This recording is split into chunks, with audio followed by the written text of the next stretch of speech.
You know I love this style where you got this. So won't you back it up on me? You're whining the pop ways. Don't tease it and making me on it. So smooth when you move to the groove in the truth, baby. Back it up on me. Yeah, I love the style where you got this. So won't you back it up on me? This a girl a wine in a time. I move around and she don't have no spine. The next thing, so she find she have the rest of them a wait in a line. Oh gosh, champagne a pop and we so fast. Weed in a split, no allow that. Girl, back it up, let me hold that. This girl's on a level right now. I match to the bass and the trouble right now.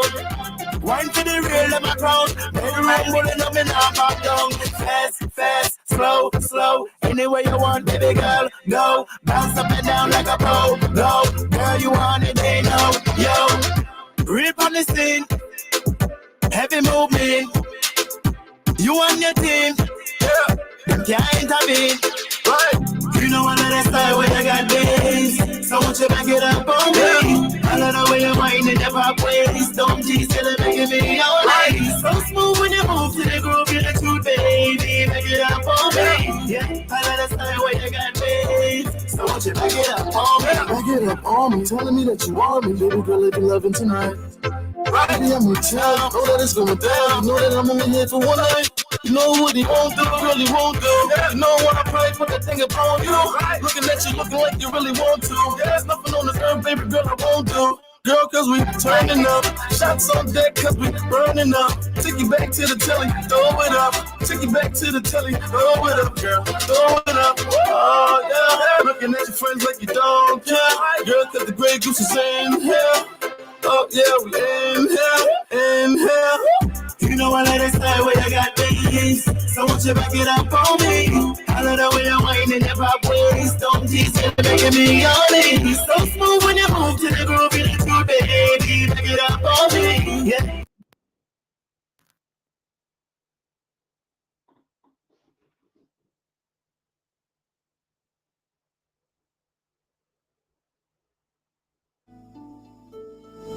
Hey there, here is a thing or two you need to know about COVID-19 and pregnancy.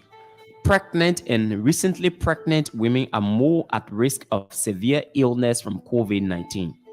Most likely, hospitalization, need for ventilators, etc.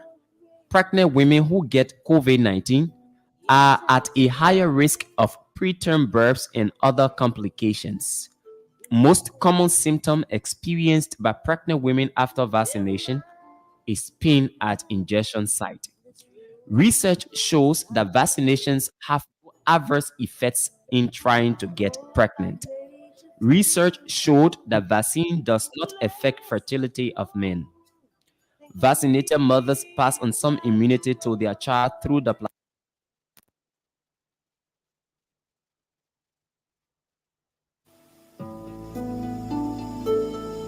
Hey there, here is a thing or two you need to know about COVID-19 and pregnancy.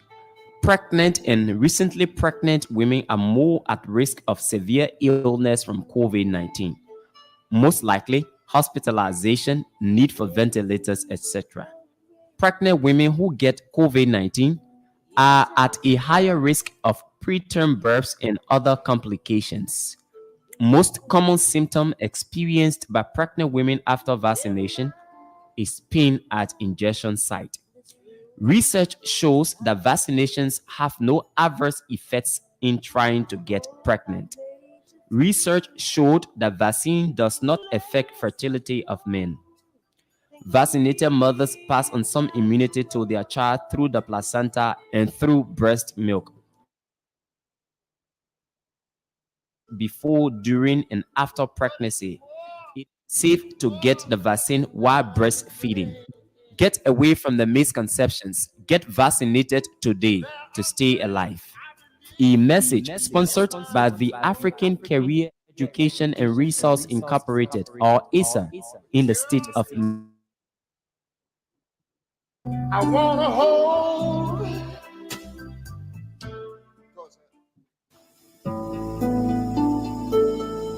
The fight against COVID-19 has become imperative to the survival of the world, to the extent we must all get involved. The question is, How do I get involved? Get tested. Get tested if you feel COVID 19 symptoms. Example, sore throat,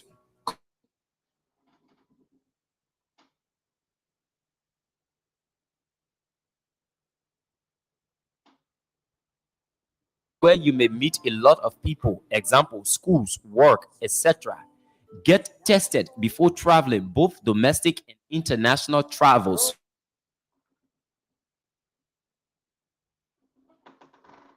Get tested today, know your status, and seek treatment if need be to stay alive.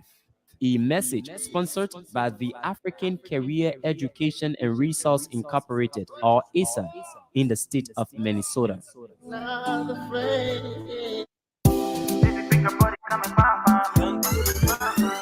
Lopa's Kitchen, a Liberian-owned business operated by Johnson and Wales University's trained chef Joyce Matowia, is your dining away from home. At Lopa's Kitchen, we prepare all kinds of Liberian cuisines, including fried and rare oil potatoes, green, kidney beans, palava sauce, fever leaves, and a lot more. We also make rice bread, meat pies, cookies, Benesi candies, and all kinds of pastry products. Place in your order online today from anywhere in the US at www.lorpuktchen.com. The good news is your package is sealed in an insulated cooling box and reaches your destination well preserved and fresh. Save yourself the stress and order the best from a professional chef. Lopa's Kitchen keeps your fingers licking.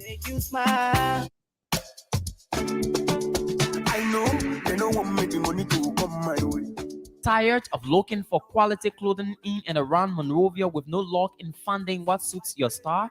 Well, look no further. A new men's clothing store located at the corners of Benson and Maglin Streets in the Kabah building is right here for you. The Men's Closet. The Men's Closet specializes in designer wears, including Louis Vuitton, Gucci, Givenchy, business suits, and the list goes on. Gents, let's look, smell, and feel good, not just for ourselves, but our significant others. Remember, when you look good, you feel good. That's why we also have on sale men's cosmetics, perfumes, lotions, deodorants, etc. The Men's Closet. It is not just the man in the clothes, but the quality of the clothes the man wears. For inquiries on our products and services, call cell numbers 0775 560 008, 0777 474 899, or 0886 658 055. The Men's Closet, here for you.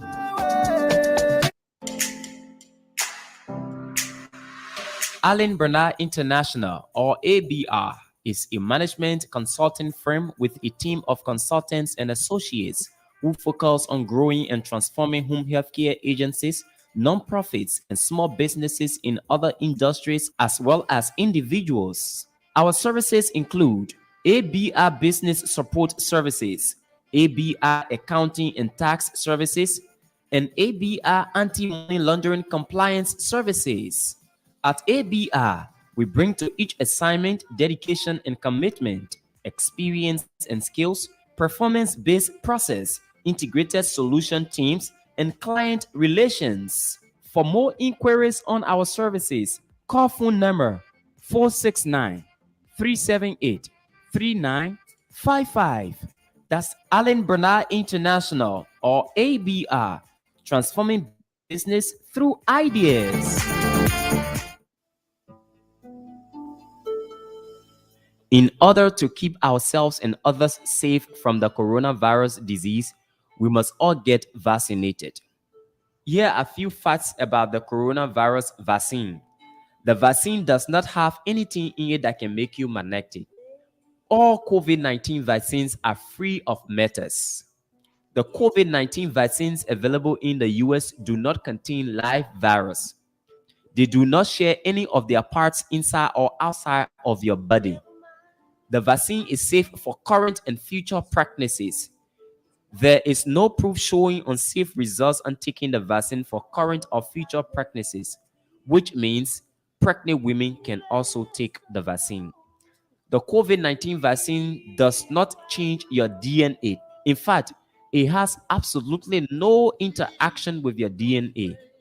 The vaccine does not cause you to test positive for the virus. It is untrue, as none of the vaccine will cause you to test positive in a viral test. Therefore, the vaccine is safe to use. Get vaccinated today and stay alive. A message sponsored by the African Career Education and Resource Incorporated, or ISA, in the state of Minnesota.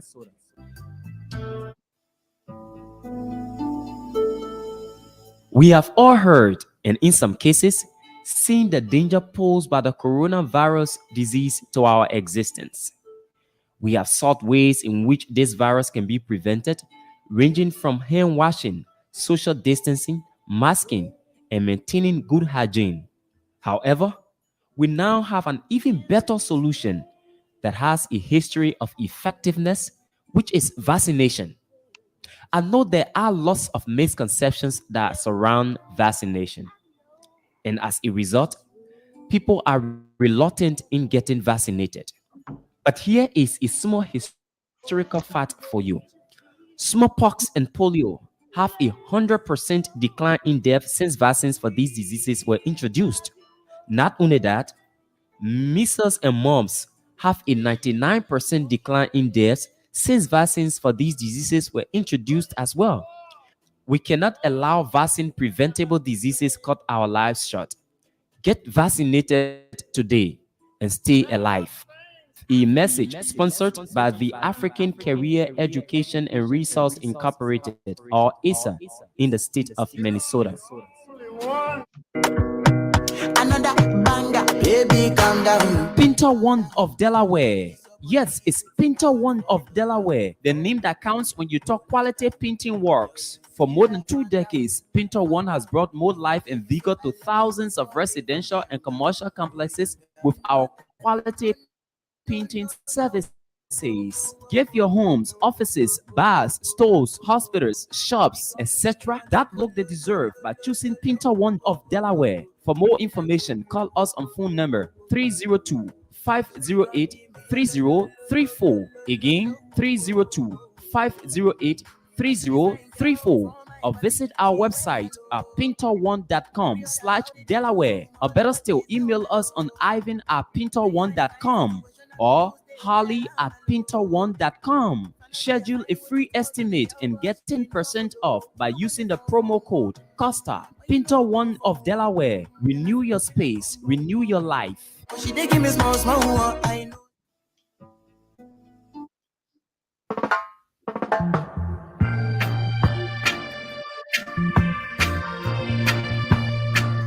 Good morning. Good morning. Welcome. Morning. Why? Yeah, good morning, Costa. Good. I thought for a moment there you couldn't hear me. Welcome to all of you folks. This is a beautiful morning from where I sit, at least. It's Friday, the 22nd of April, 2022. The time in Delaware is 6:31 a.m. The time in Liberia is 10:31 a.m. And it is a lovely day, the beginning of a new weekend. And we're very glad to be here. We've got some very disturbing news that we're going to share with you this morning. Very disturbing, very heartbreaking. It was just how things are bad in the country, on a lot of fronts. Now, yesterday, the National Elections Commission, the hearing officer, finally handed down his ruling in the complaint brought against the ALP and the Unity Party by the breakaway faction of the Liberty Party led by that sleazy crook Musa Bility, who was an operative of the regime, working in cahoots with that idiot of a political desperado, Alice Cummins, who thinks that Musa Bility is helping him, is too blind, too desperate to realize that Bility is not working for him. So the the hearing officer handed down the decision in which he stated that, he does not. I'm going to read verbatim what he said, and I will tell you what my opinion is on the ruling. You know, it is very disturbing. Okay, this is the ruling yesterday. The hearing officer ordered the National Elections Commission to desist or to not take any further action with regard to qualifying or endorsing the Unity Party candidate for the Senate election in Lofa County. That's the only thing he ruled on. Now, it was not the only thing that was before him. What was also before him was whether or not the CPP or the ALP and the Unity Party should consider themselves divorced from the CPP. He did not rule on that. He essentially said no action should be taken further by the National Elections Commission. He was prohibiting.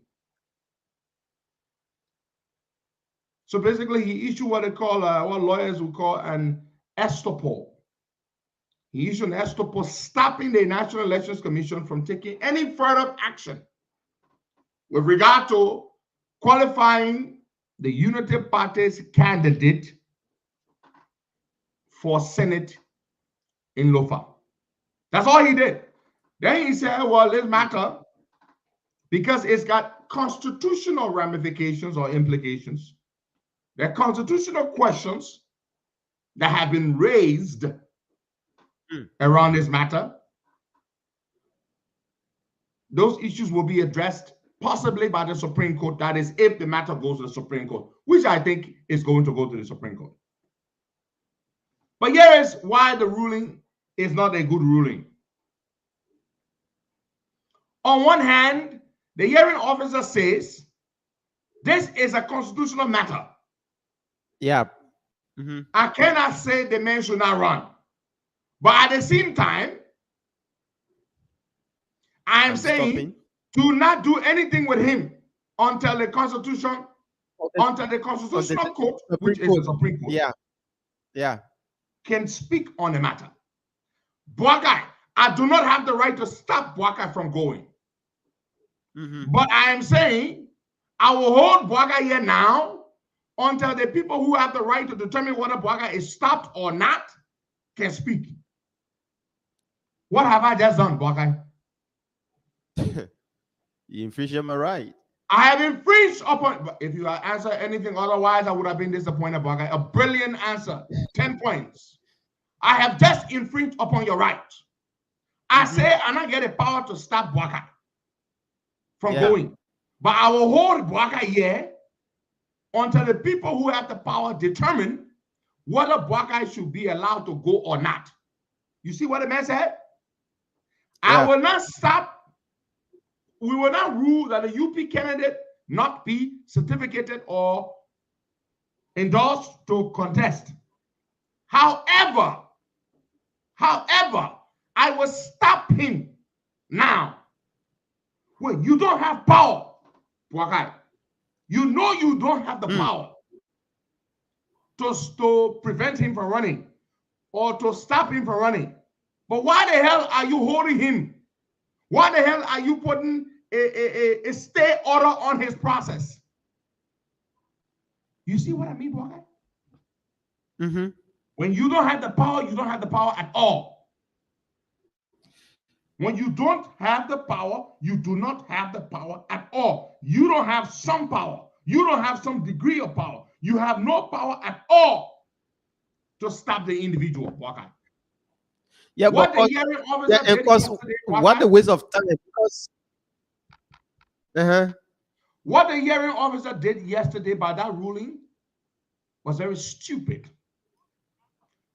The hearing officer does not have the constitutional power to stop anybody from participating in a public election.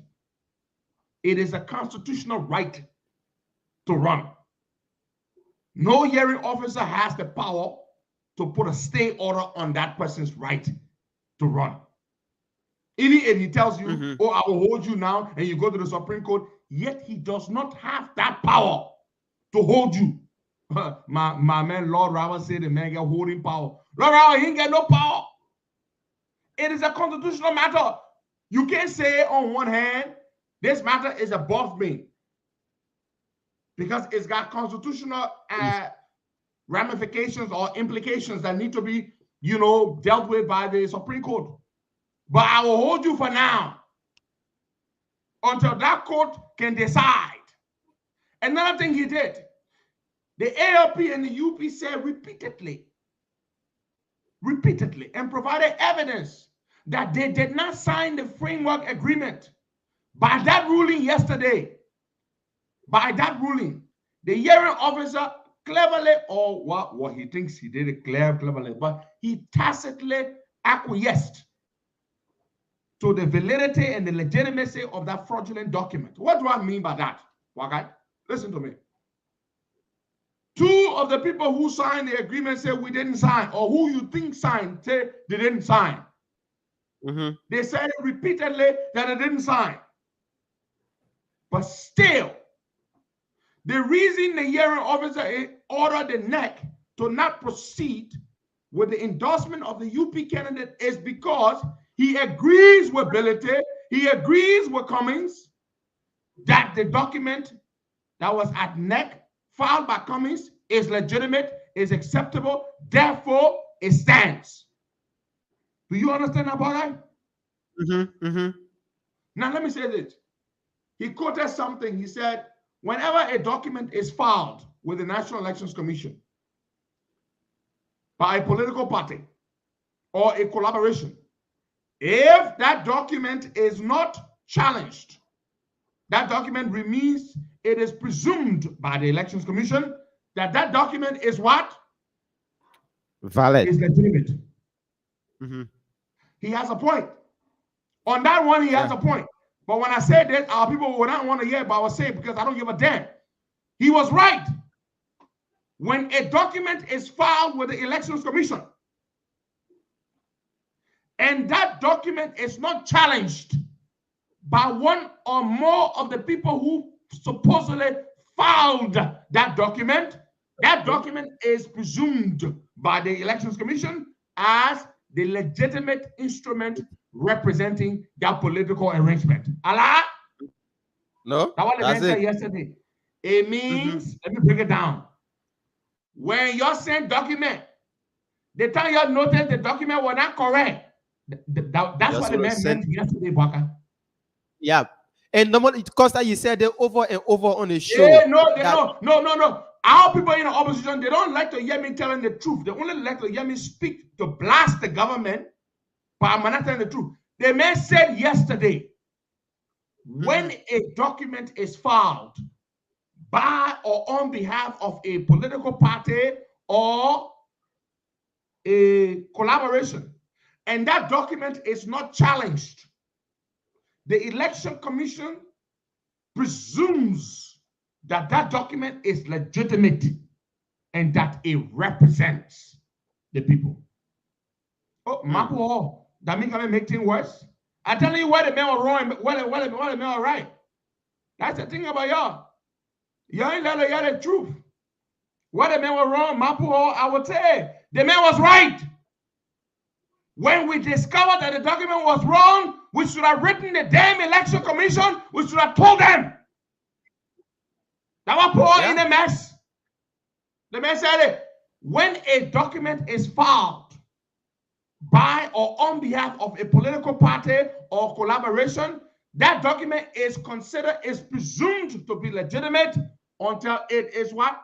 Challenged.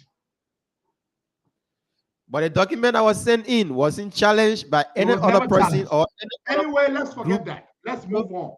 But the man mentioned that, so I'm telling you what he said. But the ruling was not a good ruling. It was not a good ruling.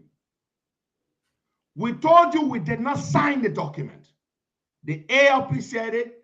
The Unity Party said it. Repeatedly, we did not sign the document. Yet, you are still holding us to the document. We say we signed. We say we didn't sign. Over and over, we say we didn't sign the damn document. Yet you say this document still applies to you. Why? A document should never apply to me if I didn't sign it. Mm-hmm. A document should never apply to me if I didn't sign it. We did not sign the document. We told the then hearing officer repeatedly that we did not sign the document. Yet the hearing officer looked at us and still said the document is still legitimate. The hearing officer essentially said, well, you know, even though I don't have the power to stop Galakpa Kotima from running, but I order the Elections Commission to not endorse him, to not certify him as a candidate and put him on the ballot until the Supreme Court can possibly review this matter and make a decision. That ruling is not a good ruling. That ruling is against the law. That, yes, what the hearing officer should have said, boy guy. This is what the ruling should have been. He claims that the Supreme Court, that the issue is a constitutional matter, and only the Supreme Court can decide. So how you think he should have ruled? He should have said, because this case borders on the right, the constitutional right of Mr. Galakpa Kotima as an individual to participate in a public election. This hearing, this body, this quasi-judicial body does not have the authority to stop Mr. Galakpa Kotima from contesting because his constitutional right supersedes a contract or an agreement entered into between his party and other political parties. Therefore, Mr. Galakpa Kotima is allowed to run in these elections. On the issue of Galakpa Kotima, that is what he should have said. On the issue of the CPP, the ALP and the UP polling out, this is what he should have said. This is what he should have said. Because Article 17 of the Liberian Constitution grants the right, it doesn't grant, it guarantees, as a word guarantee, guarantees the right to all Liberians to associate freely and to disassociate whenever they choose. No contract, and consistent with Article 2 of the Liberian Constitution, that any contract, any agreement, any provision that contravenes a provision of this Constitution of 1986 shall have no legal effect. Therefore, this agreement, this clause in the CPP framework document that says that unity party or a member may not leave if they choose to leave, or may not feel the candidate when they leave, cannot hold. Therefore, the Unity Party and the ALP have the right to leave. And this hearing, this panel does not have the power to stop them. That should have been the ruling. The ruling should have been, Galakpa Kotima is a Liberian citizen with rights guaranteed under the Constitution. And we cannot stop Galakpa Kotima because his right is guaranteed under the Constitution.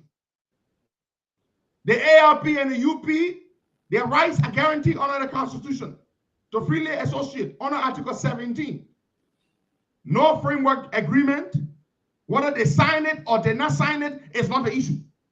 That is what the ruling should have been. Are you listening? The ruling should have been whether they sign it or they not sign it is not even an issue. The issue is that their constitutional right takes precedence over a framework agreement. So he should have turned to Musa Belete and all his cronies in the ANC, and he should have said to them, my people, you listen to me. I'm sorry to say to y'all, their rights under the Constitution are higher than the provisions in the framework agreement. Therefore, I have no authority to stop them from leaving because it's constitutional. If you have a problem with that, you go to the Supreme Court. He should not be sending us to the Supreme Court. Yeah. It is mutability. And somebody asked about Article 25. Article 25 talk about contract. Contract. Article 17 talks about rights to the right to associate and disassociate. That's what it talks about. So you talk about contract. Talk about Article 25. Go read it well. So the ruling yesterday was not a fair ruling. It was a political ruling. Yeah, because from my observation is that they are just trying to waste Galakpa Kotiman's time, because now they have sent the case to the Board of Commissioners at the NEC, and when would they take that time again to do another hearing and 2 days, come up with a result before sending the Board it of to the Supreme Commissioners Court? the Board of Commissioners will agree with our hearing officer. They will concur, and then they will go to the Supreme Court. Yeah, because it will take another time. Time is going. I Time agree. is running out. Oh no, Yeah. I agree. I agree, Baka. It will. You understand? It will. It will take time. It will. It will. Sure. It will. And that is a game. They don't want Galakwa Kotiman to run on the party of the Unity Party. So yeah, unfortunately, that we're gonna deal with.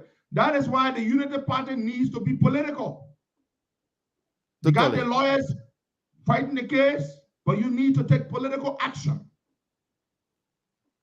You have people on your side. You need to be radical. This is not a matter to be decided in the courts or at the Elections Commission. This is a matter that you need to be political about. It's not a legal thing. These hearings or these quasi-judicial processes and the results and the outcomes of them, they are political. It's not based on law, Bwagai. It's not based on law. Who told you these things are based on law? How the hell you will tell me, say, their matter is above me, that the Supreme Court will decide, then you still stopping me? Bwagai, the moment you told me, say, this matter is above me, you should say, I'm sorry, I cannot hold the man. But how you hold the man, then you say the matter above you? Hold the man.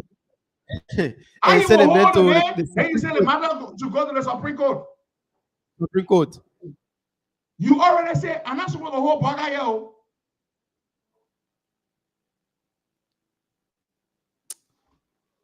It's just stupid. Just contradicting themselves. That's all, Costa. Nothing more, nothing Because, less. as I said, it is a political matter. That's why it needs a political action or political reaction from our side. It is a political issue, Bwagai. We should be sitting down and be playing Yankan. The system is testing us to see whether they can get away with this. Yeah. That's what the system is doing. The system is testing us. This is not about Cummings or ability. The system, the powers that be, they are involved. They are trying us. Today, they're trying to stop Galakpa Kotima. Tomorrow, they may try to stop Joseph Bwagai. Yeah, and it will be the same thing happening, like you said. 2023 the system is testing us. Our leaders need to wake up. Political action is what you need to take. You can send tons of lawyers there. It will not solve it. The only thing the government is afraid of is radical political action. Radical political action. That is what the government is afraid of. This, they are testing the waters. That's what the government doing. The people, okay, we can see whether we can stop Galakpa Kotima now. Okay, if they let it go, okay, then we will be able to stop the other people ahead. Well, let's speak to something. Our guest, Mr. Anzu Dollar, is still coming on, right? I see he just popped up. Yeah. But listen, we're going to talk about something else. What time did you tell him to come on, Bwagai? 11:30. 11:30. Yeah, why is he on now? So you need to communicate with him. 11:30 is when he comes on, not now. All right.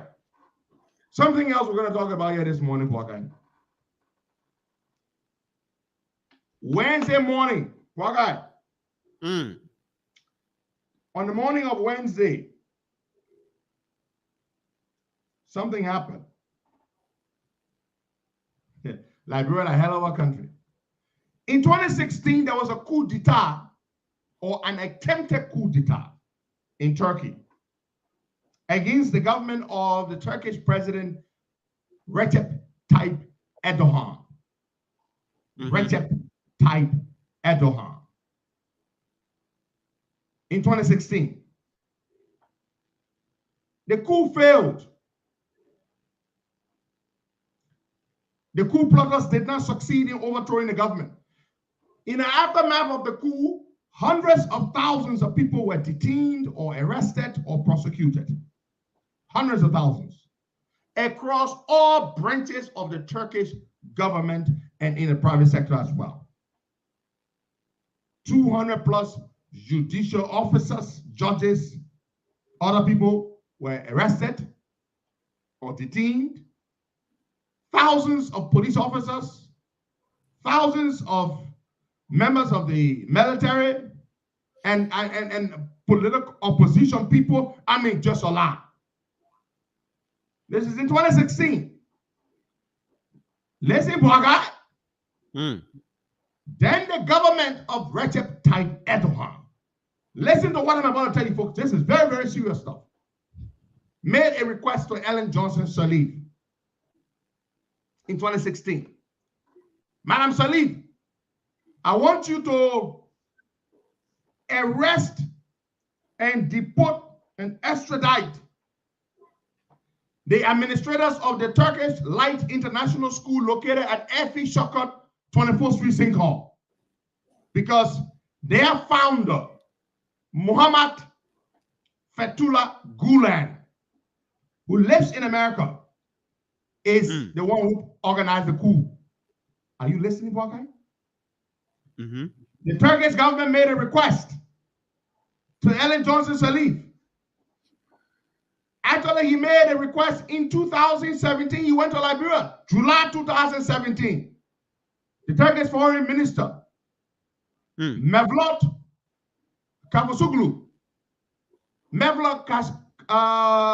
Cavusoglu made a stopover in Liberia.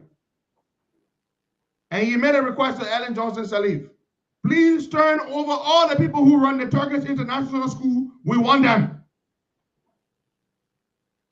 Ellen Johnson Sirleaf said to him, no, I will not turn them over to you. Are you listening? I'm listening. Listen to what the CDC government did, Picky. Listen, wait. I'm about to tell you all, Liberians. This is all online. You can research it. You will find all the things I'm telling you. Picky, listen. The old man who founded the school, his name is Muhammad Fethullah Gulen. He lives in Pennsylvania. Right here. He is a Turkish opposition leader. The Turkish president Recep Tayyip Erdogan accused him of being behind the coup. So now the Turkish president is going all over the world. Oh, they made a request to the United States government to extradite the old man to Turkey. The U.S. government through the State Department and the Justice Department said the Justice Department requested for him to present evidence against the man. Show us proof that this old man, Fethullah Gulen, was the mastermind behind the coup d'etat. He failed to provide the evidence. The U.S. government said, no, we will not turn him over. They made a request to Ellen Johnson Sirleaf in 2017, July. Before and in July, when the Turkish foreign minister went to Liberia, Ellen said, no, I will not give you these people because the school is owned by the Turkish opposition leader. That school, like international school, you know that school, Bwakai? Turkish Light International School on 24th Street. Yeah. Listen to me, Bwakai. Listen to me. The school was established in 2006. Now, John Weah went to Turkey on March 10th. Hello? I'm about to drop the ball. Georgia went to Turkey recently on the 10th of March for some diplomatic conference invited by the president of Turkey. When Georgia went there, the Turkish government once again requested of Liberia to turn over all the Turkish people who run the school in Liberia because they are political enemies of the Turkish government. Mr. Weah came back. And on Wednesday, April 20th, at 2:30 a.m., well, actually, this was midnight, around midnight, Wednesday, the 20th of April, state security operatives, NSA, immigration officers, moved in on the school, rounded up all the Turkish employees, put them in a vehicle or several vehicles, drove them to RIA under the cover of darkness, put them on a plane that was sent in by the Turkish government and flew them out of the country. What? Waka said, what? Wait, maybe you did not understand me. On Wednesday, under the cover of darkness, the George Weah administration dispatched NSA officers, operatives, including immigration operatives, went moved in on the people. Around midnight, rounded them up, arrested every single one of them, put them in several vehicles, drove straight to RIA, put them in vehicles, and shipped and flew them abroad on a charter jet. Right now, as we speak, they flew them to Ghana. They are in Ghana. Yeah. My man, there was no, brother, listen to me. There was no extradition trial. Before you extradite anybody, even if the government makes requests for them, you have to conduct a trial. Wakai, there was absolutely no extradition trial. Picking, this is scary. They took all of them to Ghana. What all happened to them from Ghana now, I don't know, but that's what they did. And you know when they struck the deal? George Weah struck this deal recently when he went to Turkey on the 10th of March. One guy, under international law, you can't just grab somebody because the government requests. Ellen got all her byways. Yeah. But when the Turkish government requested for these people, she refused. Because they are opposition, because the school is owned by an opposition leader, an enemy of the state, Ellen said, no, I will not turn these people over to you. My people, George Weah is the one who just did it. George Weah rounded all these people up. But listen to me. These people are deserving of a trial. You got to take them to court in your country. You have to take them to court and say, what did these people do? What are the charges against them? But George Weah didn't do that. Grab these people, put them in vehicles, ship them to the airport, put them on a plane, flew them to Ghana and left them there. Can you imagine that, Waka? Can you imagine that? Let's go to the lines and take some calls then. These boys are brave, Waka. Waka, how would you feel free coming to Liberia? Suppose you're from a country where your government sees you as an enemy of the state, and you're a businessman, and you want to come to Liberia to do business. Would you feel safe coming to a George Weah, Liberia? To do what here, Costa? Where George Weah could grab you overnight and put you on a plane and ship you back? And somebody said this is just like a movie. My people, today at 2:30 p.m., they're having a meeting with the parents of the students at the school to inform them that all of the Turkish administrators of the school have been deported. Damn it.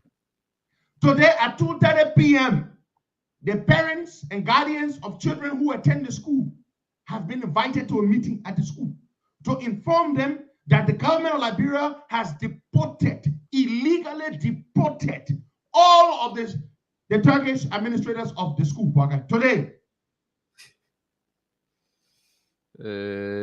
Josh, man, we are. Damn it. My man, I heard the thing. I said, no. I know the government stupid, but I don't think they're brave to do that one. Picking, yeah, the thing. They deported the people. Illegal deportation. So if you are from a country where you have a trouble with your government for political reasons, Liberia under Georgia is not the place to come. Because for the right price, Georgia will put you on a plane and he will ship you back. You know, that is why Georgia is disappointed that the Mara Bio did not turn me over to him. Because this is what he believes in. Yeah. There are international treaties, international conventions that prevent you from turning over political prisoners to countries where they fear they might be persecuted, not prosecuted, persecuted. There's a difference. Where they might be witch hunted, where they might be hurt, harmed, or killed. You cannot do this. There are international conventions. You cannot do this. Today, at 2:30 p.m., there's a meeting at the Turkish Light International School on the 24th Street, Sinko, where the Liberian staff will tell the Liberian parents or the parents, Liberian and non-Liberian parents, they will inform them that the government deported all the Turkish workers. So the opposition leader himself, Wakai, where does he live? He lives in Pennsylvania, the old man. Mohammed Fethullah Gulen. He lives in Pennsylvania. You arrest his people from Liberia. What does that do, Wakai? What does that do? You arrest his school administrators from Liberia. How does that help you? Ventually. Is it that they want something? Happy birthday to you, Ventually. You've been one of my strongest loyal supporters from all the way back. Happy birthday to you. Ventually, we'll celebrate you. You we'll find a birthday beer after the show. But this is serious, Bugger. Let's go to the lines and take a few calls then before we take Mr. Ansu Dole and Larry Kennedy will join us later on. Larry should be with us now, but I don't know why he hasn't joined. But let's go to the lines and take some calls then. Folks, there you have it. 0770. Even the Daily Observer did a story on this. Go read the Daily Observer today. They did an elaborate story on this. How the government illegally deported all the Turkish people from the school. Today, go read the Daily Observer. It's in the Daily Observer today because they are opposition. They are supporters of the opposition in Turkey. Can you imagine that? Go read it. Call the phone numbers. Let's take. This is just scary. This is scary. This is extremely scary. Baga. 0770-102-102-886-010-383 555-102-102. The WhatsApp number is +231 888-624171. You know, America being Liberia's biggest ally, if they can refuse to, send the head of the school over to the Turkish government, then why Liberia, Sumo Liberia, George Manenwia and his folks? Yeah. Let's take Georgia went to Turkey on the 10th of March. That's when the Turkish government made a request to him. I'm not telling people go up so we can deal with them. Let's take this question. Good morning. Ghana, what are they doing in Ghana? Good morning, and good morning to Baka. Yeah. Look, Baka, this is DJ Lume. Yesterday, when I overheard it, and in fact, the former vice president for the PEL got all the photos. The night they went there, on the lesson play, the BMW, they put it there, they put people in the same there. They got everything the same morning they were displaying on the social media. So you got the Turkey-based company sitting now right here with Ekin George, and then taking our goal. My blocks, a camera to sell and be a football. You do a fair the people for a company, you do deport them. All I got school here. Because I can remember when President William went to my election court, he said education will pay the people, this and that, President we have all the truth. This is this may not be education. This our school is one of the best schools that will have like yeah. When our school everything. When they children pretending, you see them say, yes, I wanted the best school. But we have to sit down and allow this thing to people like you, and I think there's a success. And the leader of the opposition leader in America, he's saying that they have been protected by America. Why America can't deport this man? He said that, yeah, you are two significant country, I will call you. You got a man to deport the people who are there. All the car costs, the folk are everything. It will be discussed on the social media. Okay. Thank you. All right. Thank you so much for calling in. Let's take somebody from the WhatsApp number this morning quickly. Let's take this one. Good morning. Good morning. For security reasons, I will not call my name. Okay. Tell us about the election in Lofa County. If the Supreme Court of Liberia make a mistake and deny U.P. or Galakpa Kotemen, two options: there will be no election, or they will allow, we Lofian will allow the election to take place. There will be no ballot paper. Right after the election, they count. There will be a serious crisis. So meaning there will be no election in Lofa County, period. Thank you so much. Now take another person on this line. Good morning. I have nothing to say to that. Yeah, good morning. Welcome. Yeah, good morning. My name is Adam Bakasheri, calling from Maryland. Yeah, concerning what Costa was just explaining on the CPP arrangement, Musa Belete said to himself on Spoon TV, in as much he's with Labour Party, CPP will not go, Unity Party will not go nowhere. And that he said it clearly. And in as much Musa Belete have money in our country, Liberia is just a country or country friend. But he will do everything in his power to use money and do whatever he can do. While the political leaders of ALP, Unity Party will be saying now, will be talking, yeah, and they're going to quote. I think the best thing he can do, or they can do, Jewa Costa said, they should take some radical approach. Okay. And on the other hand, I just want to say this. I will blame Henry for this, because being the chairman of the COP, the strongest movement at the time, in as much he took SAR by them that have caused all those things, because he is not going to take SAR. As so by this time, he could have put pressure on those people, and then this thing was going to lay to rest. But also do what? No, but I ask him. Hello? Have a wonderful day. Yeah. What you want the COP to do? So you asking what you want the COP to do now? No, then.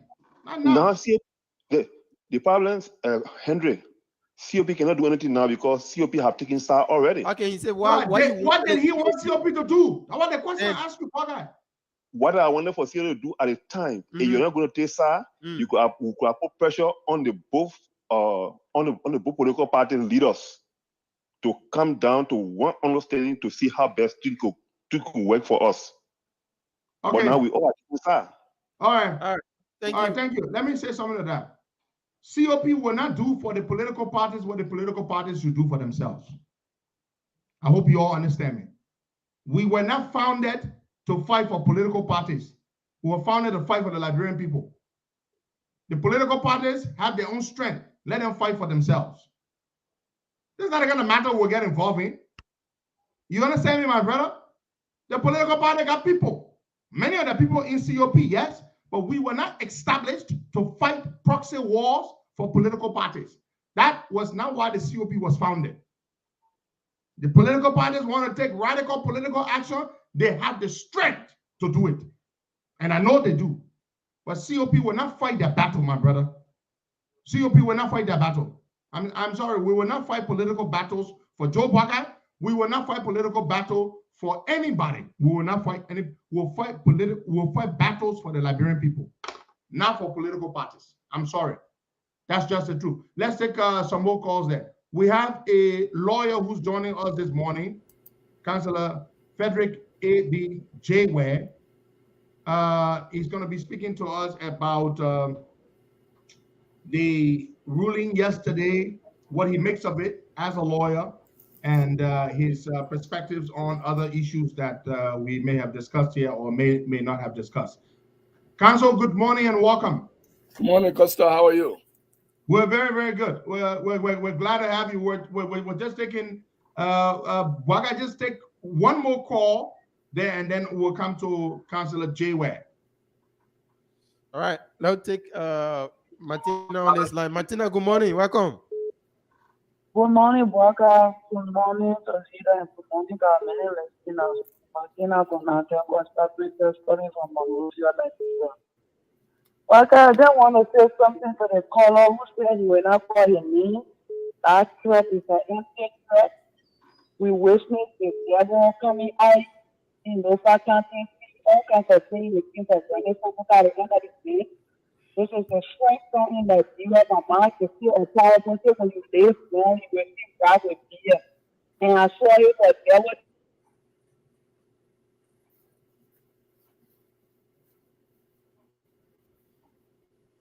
Boakai? Oh, God. Why are we getting here, Boakai? Boakai?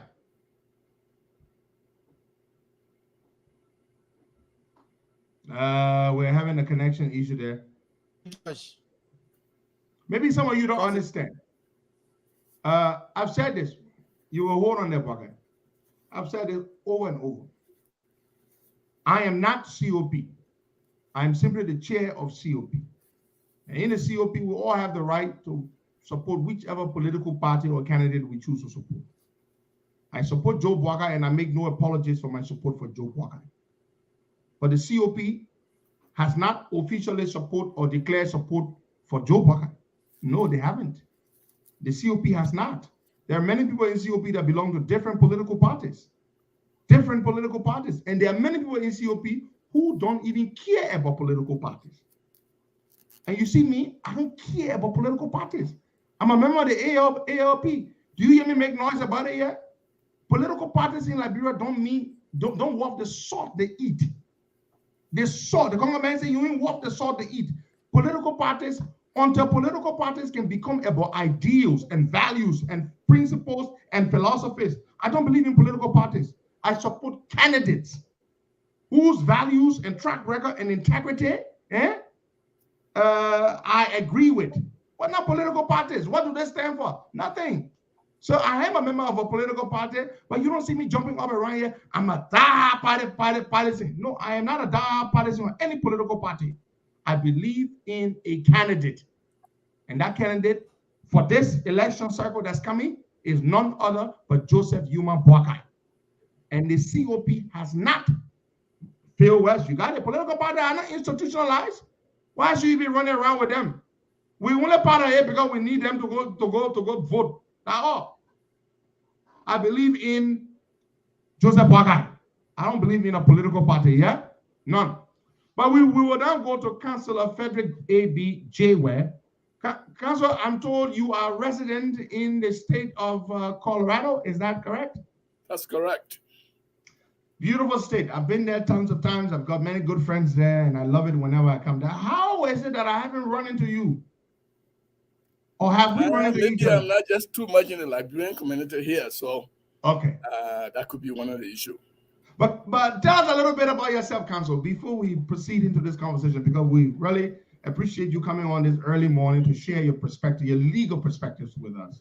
Thank you very much for inviting me, and this is my first time coming on your show, and I think that the Liberian people will have some perspective as to what's going on in Liberia.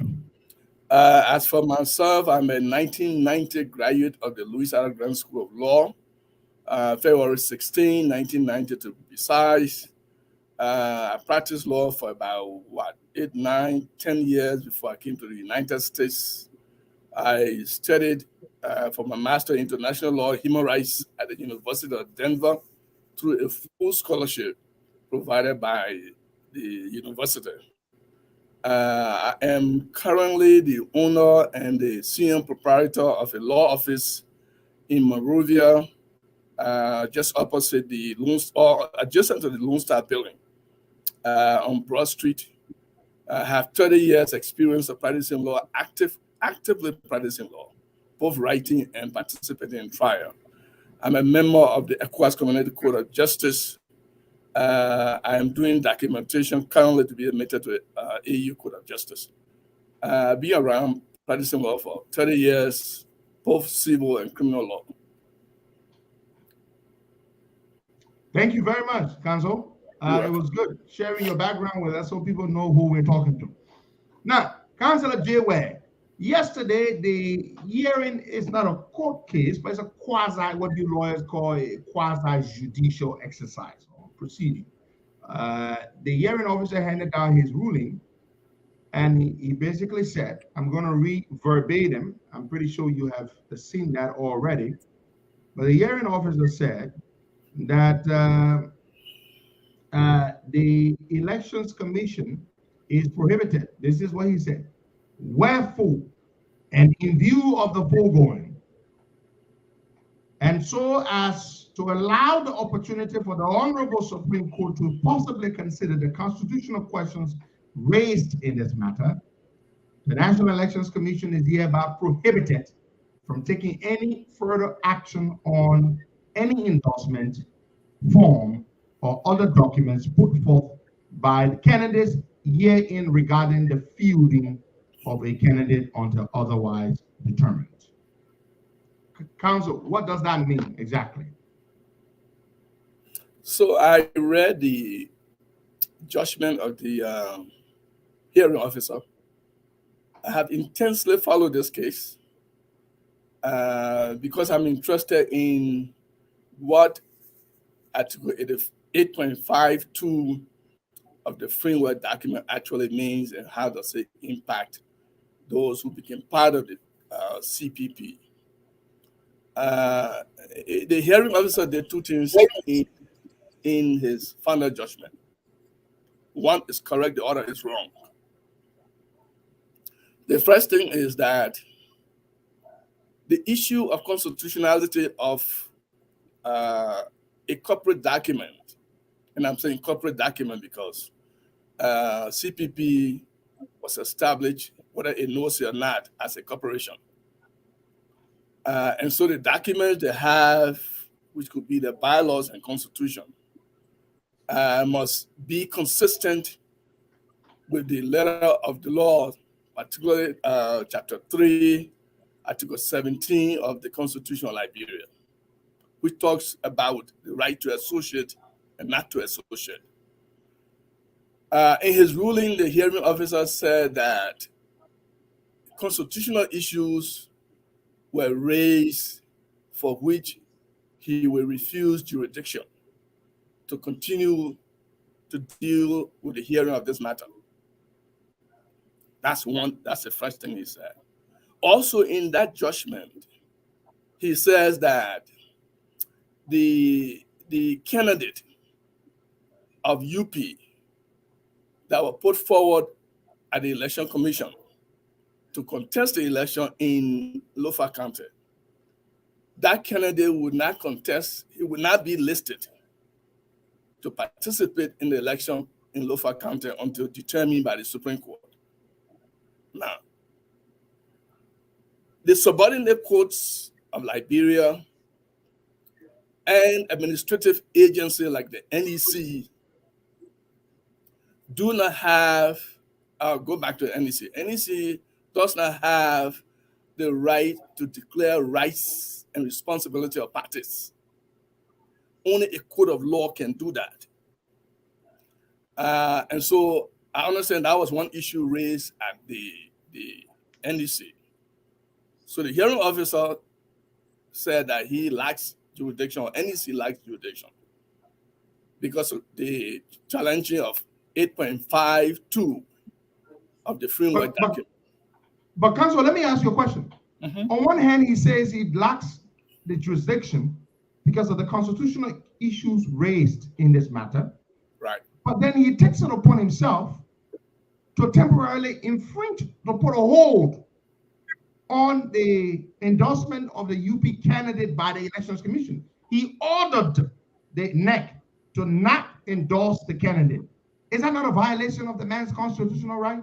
So he doesn't have, once a court refuses jurisdiction, the court has lost the authority to deal with any other matter once it says that it has no jurisdiction or is refusing jurisdiction based upon the fact that there is a constitutionality issue raised. it cannot go beyond refusing jurisdiction and act. It will be contrary to the judgment. So flat out, you say you don't have jurisdiction, then you should not take any action. Correct. Table the matter until it is carried before the highest court in the land.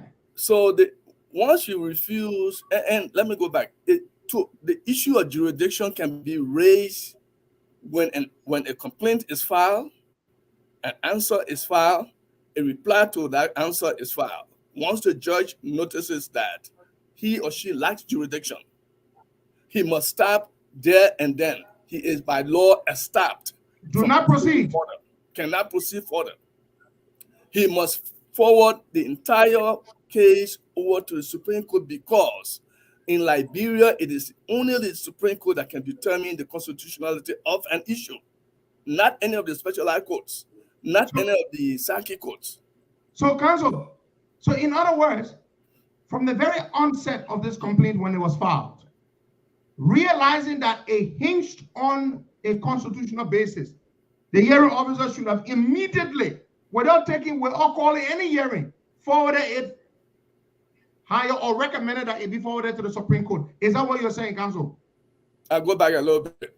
He should have assigned the case when the party appears before him, and then on his own motion, note on the record, inform both the ANC and Validity Group and the ALP and Unity Party that this hearing, NEC, for the record that we have reviewed, NEC lacks jurisdiction.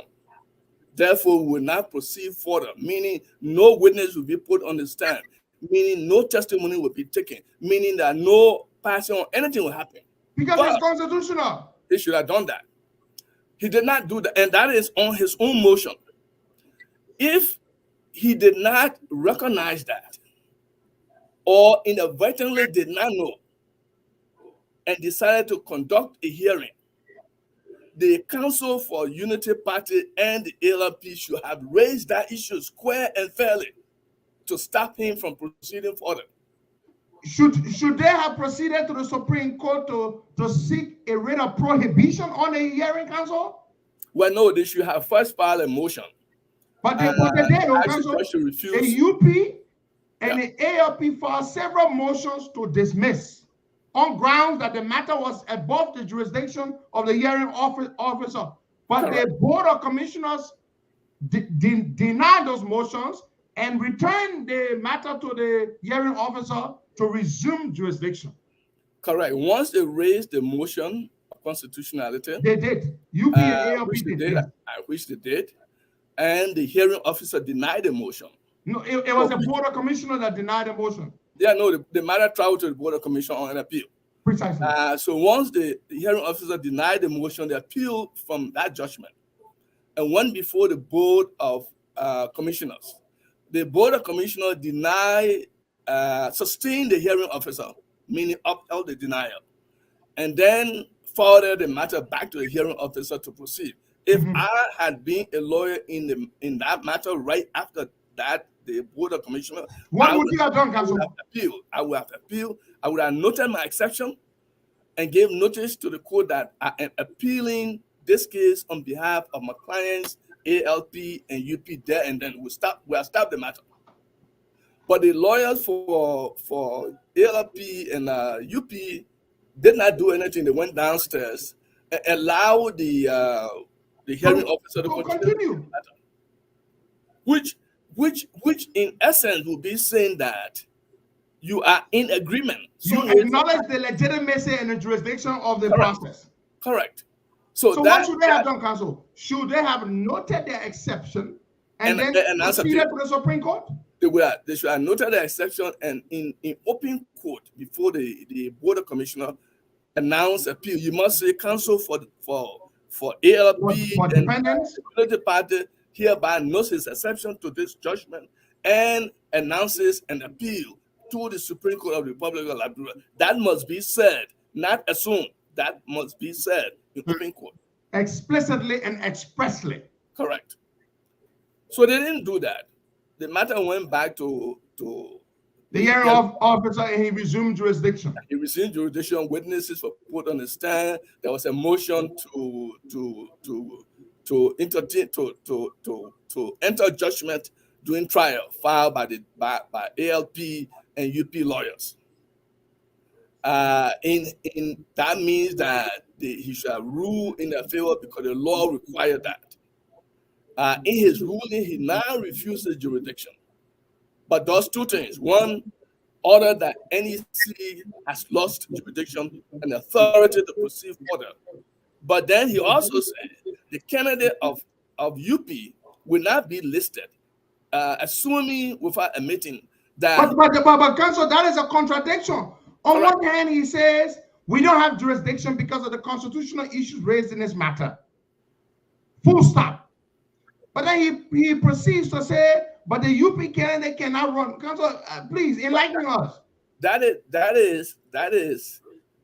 can be equated to a disrespect to the Supreme Court. So can it be deemed as usurpation of the exclusive power of the Supreme Court to interpret constitutional matters? It might interest you that during the hearing of, I think they're going back to the commissioners. If they do, if they should choose to appeal this time, the Supreme Court will cite that hearing officer to come to court and explain by what authority did he say that the candidate for UP would not be listed. In other words, he's implying that NEC will proceed to hold the May 10, 2022 election. UP will not participate. That's what he's saying. That's what he's saying. He does not have the authority to do that. Wow. Counsel, I just want to read this from a learned counsel that I respect. He says, the hearing officer is overreaching, exercising powers he does not have. Matters from him don't go straight to the Supreme Court. He has no relationship with the Supreme Court. It is a board of commissioners that should be saying that and not him. Moreover, the parties are represented by lawyers, so they know their rights and are the proper parties to invoke constitutionality, not him. What he fails to know is that the matter originated with the NEC, which as a whole cannot proceed with the by-elections until surrounding issues are properly disposed of so as not to deny the rights of any one party or to prejudice their interests in whatever way imaginable. The NEC is manager of its own timelines in consonance with the Constitution, of course. Counsel, so where do we go from here, sir? What advice do you have for the ALP and UP lawyers? And they're brilliant lawyers, by the way, brilliant lawyers. My colleague that responded to that, I saw that and I'm part of that chat room. Okay. I also responded this morning what the hearing officer, the authority of the hearing officer, and how to proceed. And I said that one important thing is about this case, if the appeal should lie before the Supreme Court, and ALP and UP lawyers to find that NEC is attempting to proceed with holding the election in Lofa County, two things can be done. One is that ALP and UP lawyers can file a bill of information at the Supreme Court to inform the court that NEC is violating, is usurping the authority of the Supreme Court once the matter have been sent there. But bill of information is a little bit, it is before the full bench of the Supreme Court. It's a little bit relaxed legally as compared to a writ of prohibition. I would have preferably chosen to file a writ of prohibition to stop the entire May 10 election.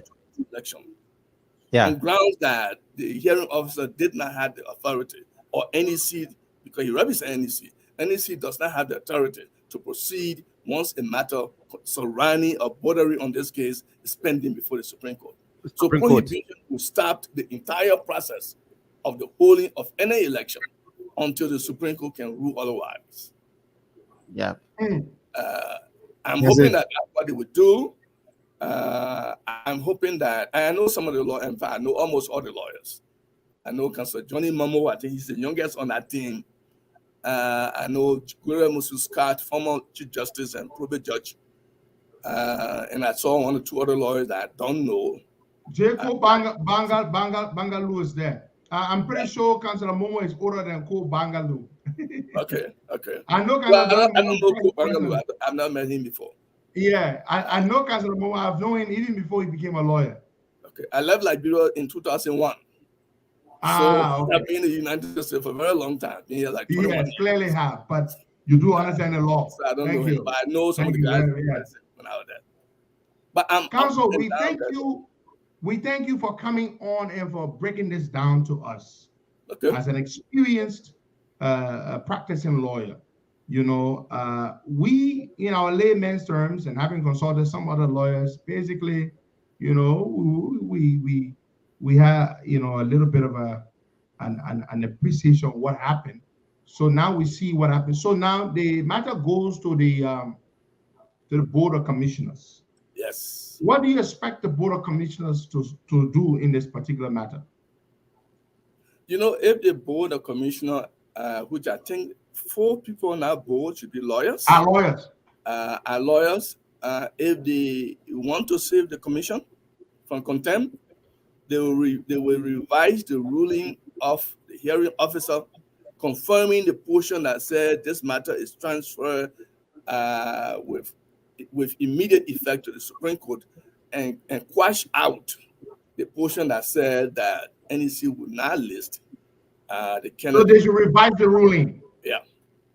Revise the ruling to extract or to strike out right. the component that orders the NEC, that prohibits the NEC from endorsing the UP candidate.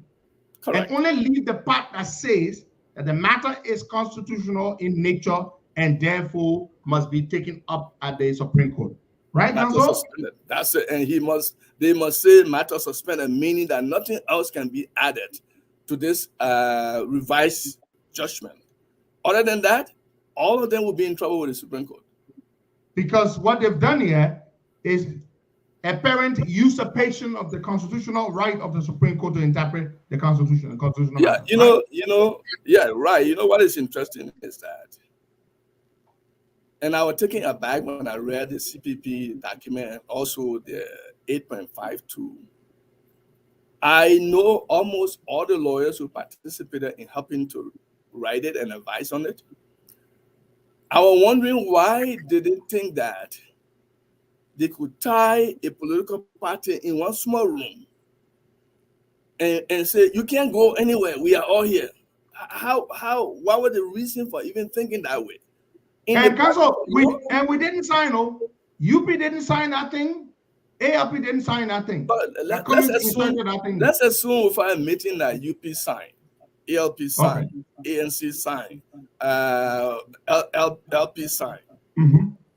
No contract can contract out the rights of a party, particularly the right that has to do with being able to vote or be voted for. So such contract, under the contract law, every element of a contract must be consistent with the Constitution of Liberia. Whether you sign it or not doesn't matter. What matters is are the elements in this framework document consistent with Chapter 3, Article 17 of the Constitution. If the answer is no, everything else will fall apart. Because in Article 2 of the Constitution, it says all laws, treaty, rights, contracts that do not conform with any provisions that run contrary to provisions of the Constitution shall have no legal effect. Correct. So that particular provision in the CPP framework document runs ultra virus. Isn't that a word you lawyer use? Absolutely. Again, and I will apportion some blame to Mr. Cummings. You do not need to be a lawyer to know that wrong things have been done. You do not. But he's been defending them. Councillor J. Cummings has been saying this is all good, this is all right. Okay. Then that again, one reason I said to one in the same chat room that perhaps this is the reason why Cummings is in court. Because if you sit down as an educated person or a common sense person and allow yourself to draw up and sign an agreement that say to the other party or that presents on a contract law an unfair surprise to the other party, you are not going anywhere. And the lawyers that advise you to do that, they are guilty of by what the law referred to as ineffective assistance of counsel. Because you are supposed to be the knowledgeable person in the room and should be able to understand if this matter went before the Supreme Court, how would the court rule? And what reflection it would have on you. Correct. But counsel, what does it say about Ellis Cummings? A man who purports and projects himself as a paragon and an icon of integrity is saying that a clause in an agreement that prohibits somebody else from exercising their constitutional right is something that he is fighting for and is defending. What does that say about him to you? I see a lot of desperation on the part of Mr. Cummings. I see a lot of quest to say this is my time to be president. I see a complete divorce of the interests of the Liberian people from what he is doing. I see the attitude of associating with people who have real bad characters. They are bad, real bad character. They do not care as long as the US dollars can be on the table. That's okay. Whether Liberia is we are in darkness today. Liberia is in absolute darkness today. And I read yesterday that the International Aviation Committee is now auditing the Liberian Aviation Committee to find out whether we are in compliance with safety. All of these things come because we take things for granted. We do not raise issues when those issues should be raised. We say, this is my family man. That family man thing, or the attitude of acting in a very wrong manner with the hope that you can reap the solution, that's a problem. Mr. Cummings may have himself a problem. And this thing started a long time ago. The argument about 8.52 started maybe almost like a year or 8 months ago. Yeah, August, September. The ANC people, they begin to go from internet radio station to internet radio station, from television station to television station to say they cannot leave. We are all in this forever. They kept saying that. How can you say to all counsel you can get marriage is one of the most secret arrangements anyone may enter into. Correct. Ordained by God himself. Correct. Yet the law allows you to be able to remove yourself from marriage. When the marriage becomes abusive and makes you unhappy. Correct. Or when you don't feel then but you cannot leave from a political arrangement. I mean, Cummings thinks that is okay, counsel? Well, because he maybe, and there are two reasons for that. One is that politically he may not have the clout and the number to be able to win the presidency. So he wants to ride tarot. And so you bring others together who may say, for example, look at the other thing which I thought was very silly on his part.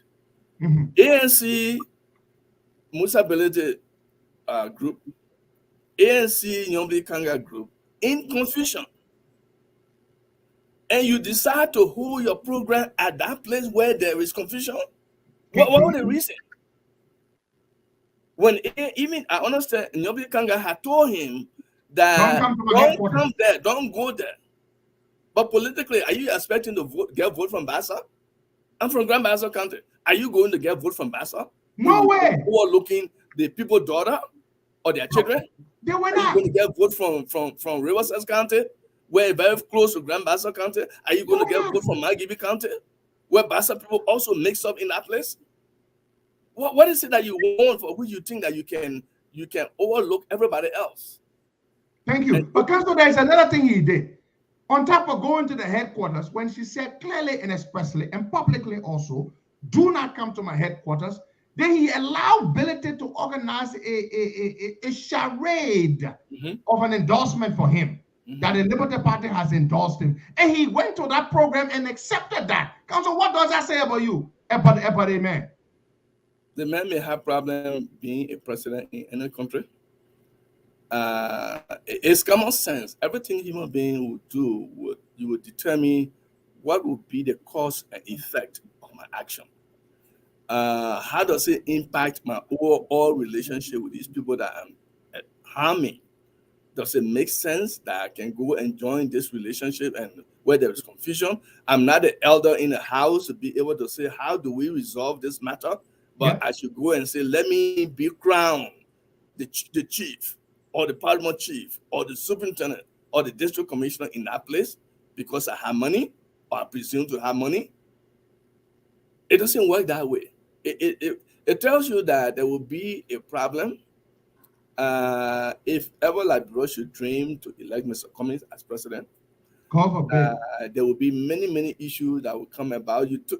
Liberian would think that Mrs. Salih signed 66 concessional agreements and all of that 62 had little or nothing to do with national and international law. The other two were also questionable. You will see more of that will happen. Liberia will be for sale for the highest bidder, and that's a problem. That is a problem. And everyone what you see running around from place to place with little or no experience will be managing our Supreme Court, will be managing our Minister of Justice, will be managing our Minister of Finance.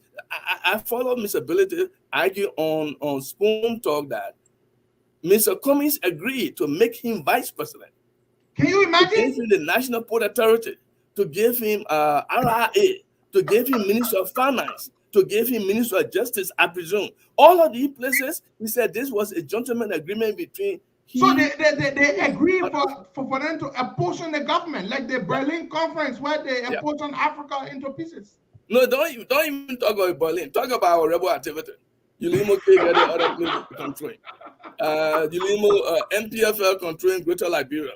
Yeah, you say they were controlling Sano. Let elephant meet. What is this? With a male ability, a man with a solid reputation. You know, our people say, show me your friend, and it will be easy to define your character. If you are that so desperate that you go to places that will create a problem for you, then at the end of the day, people will see you, the Liberian people will see you. I'm sure you're not getting vote in Grand Bassa County. I'm sure you're not getting vote in Riverside. You will have a problem in Mangibi where Bassa people also are. You find Pele Bassa in Bon County, you will have a problem there. If you go to Nima, the we and Bassa people, you have problem with them there. You will start having problem all over the place because the people will say, don't you ever make a mistake to look at a countryman which is a chief and say that I'm educated so that I can do anything in his village. Never try that. No, the thing that the chief for yourself. You cannot do that. You got to respect them and make sure, forget about how much education you have. You first need to ensure that this is an elder in the village. He deserves to be respected. If you go, I saw, it's interesting. I think 2017, I saw Mr. Cummings in the country hammer. People throwing him. Yeah. You will get in a hammer when the people themselves walking in the water. What is stopping you from walking in the very water that the people walking in if you go into a village to campaign? What are you presenting? That you're much more higher than them, and that you can govern them the way you feel like. Didn't that come to him as a common sense? But people argue that the people said they were honoring him. Okay. I will not let nobody put me in a hammock in this day and age. What? And carry me on their head. The hammock situation has a real historical negative connotation. Our people were forced to put people in hammock from places. But does he not know that, Council? As an educated man, does he not know that riding in a hammock, that imagery it has a negative place in our history, in the annals of our history? Maybe he did not care.